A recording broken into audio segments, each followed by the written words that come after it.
A pleasant day. My name is Willie Faria Agustin, third year BA Ed. This is my preliminary examination paperless. So this is the question number 1. How can technology be used most effectively in the various fields of specialization to support and assist students' learning? So, technology can help a teacher to assess and track the students by their performance and learning. So, especially in this um, in this pandemic, we use online setup. So the teacher must use Google Classroom. In the Google Classroom, it's easy to every teacher to track and monitor their students by an online online learning. So and also um, technology must effectively used by digital record and easy to check the activity and examination and recitation of a students. So question number 2, teacher also work as a curricularist. As a curricularist, how do you intend to make your ICT integration more responsible and relevant? So as a future educator and also a future curricularist, uh, it easy to me to use the ICT integration more responsive and relevant by using this kind of technology tools, especially in teaching. So before, we cannot easily understand a specific topic or a lesson because the teacher only use manila paper or instructional materials to to teach and um, to teach and and share the knowledge in their student but the means of ICT. It easy to it's easy to communicate and share the knowledge using this kind of digital tools. For example, the projectors. So, it the students must easily understand the the topic by um, viewing the presentation of the teacher using this kind of digital tools or the projector. So for me, if I'm be a future educator someday, I will use the ICT to improve and to help the students uh, to be the to to enhance their um, knowledge and credibility to use the ICT or the technology tools. What are the features of inquiry-based learning? So, the inquiry-based learning process is focused on when the students solve a problems by themselves, internalize conceptual and processes. The example of this, the inquiry-based learning is like survey, discussion monitoring, and real-life application. In the survey, the students must uh, acquire or must need to ask someone to prove their uh, to prove their information or to answer their question, the question that the teacher given to them. So they must gather more information and thoughts about that kind of that kind or a specific question. So number 4, what is the difference between problem-based learning approach and project-based learning approach? So in the problem-based learning, so Is it a teaching style that pushes students to become the driven of their learning education? So in the problem-based learning, the the students are making their own problem solving from the word problem.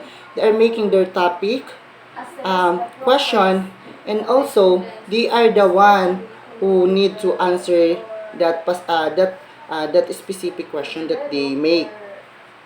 This kind of research um, is um, like example of this is um, example of this is research or group activity, groupings like that. So the students will be able to um, communicate with each other or by their groups to have further explanation and wide answer by their question. So they must be unite or cooperate to each other so that they can answer correctly their question. The example of this I said a while ago is research. They must cooperate and unite to to solve the problem that they make. While the project-based learning is that the students make a topic, question, and also he or she is the one who make the solution or the answer. He, she or he is the only one who make the the topic, the question, and also the answer. Unlike the problem-based learning, they are groupings or they are one or more than two person, so that it's easily to answer the problem. While in the project-based learning, you are the only one who is need to gather information or answer that question that you make. The example of this also is a research, but practical research. So practical research is you are the only one who is need to answer that kind of question. And lastly, the question number 5 is teach technology good or bad? Um, for me, technology has two sides. I will explain first the good side. So, technology is good for me because technology really helps um, in this in this generation, especially in this modern generation. We we know that all people are encouraged and attractive to use different kind of digital tools, like example laptop, cell phone.